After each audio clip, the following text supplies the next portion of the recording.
First ఈతాకులు మువ్వాకులు తీసుకొని 11, 13, 15 అలా తీసుకోవాలి.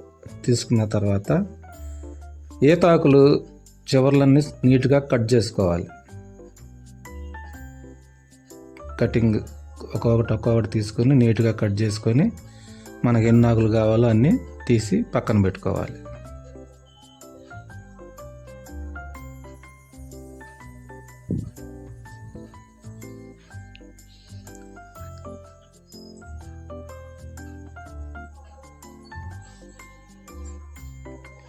మనం ఫస్ట్ 11 ఆకులు పక్కన పెట్టుకొని అది ఒక్కొక్కటి తీసుకొని ఇలా ఏలుగు పెట్టుకోవాలి.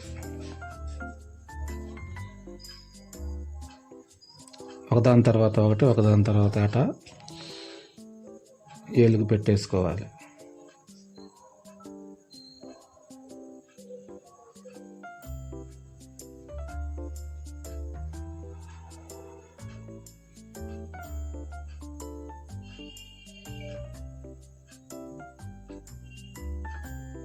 ఇలా 11 పెట్టుకున్న తర్వాత ఒక సైడ్ నుంచి 5 ఆకులు లెక్కేసి పక్కకు తీసుకోవాలి. 1, 2, 3, 4, 5 మధ్యలోది పైకి లేపుకొని అట్లా గుర్తుగా పక్కన పెట్టుకొని ఒకవైపు నుంచి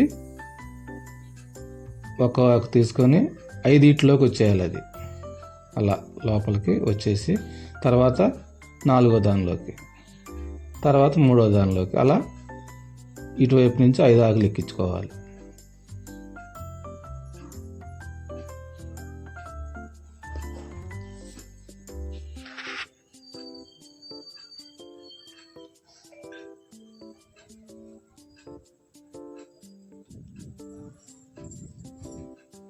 ఇటు 5 అయిపోయిన తర్వాత అటువైపు నుంచి 5 ఆకులు అంతే ఎక్కించుకోవాలి. సేమ్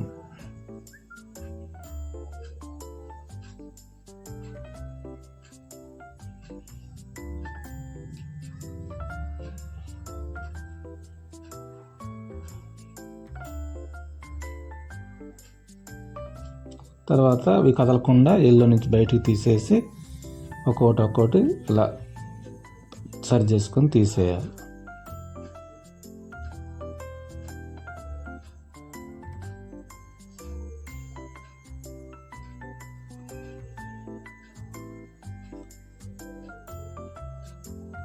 ఇలా రౌండ్గా తీసిన తర్వాత ఒక్కొక్కటి చివరి పట్టుకొని టైట్గా అలా నిదానంగా లాగాల, స్లోగా.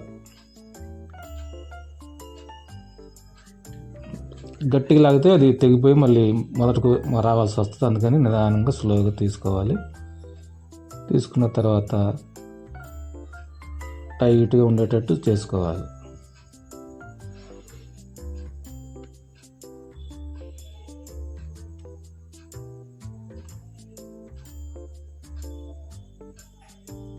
గట్టి లాగిన తర్వాత అది ఒక్కో ఆకు వెనక్కి మడత పెట్టి ఆ చివర మిగిలిన తొనకి అలా పెట్టేసేయాలి. అలా అది మీకు వీడియోలో చూపిస్తున్నాం కదా, అలా పెట్టుకోవాలి. తర్వాత మనకి ఫ్లవర్ రెడీ అయిపోతుంది.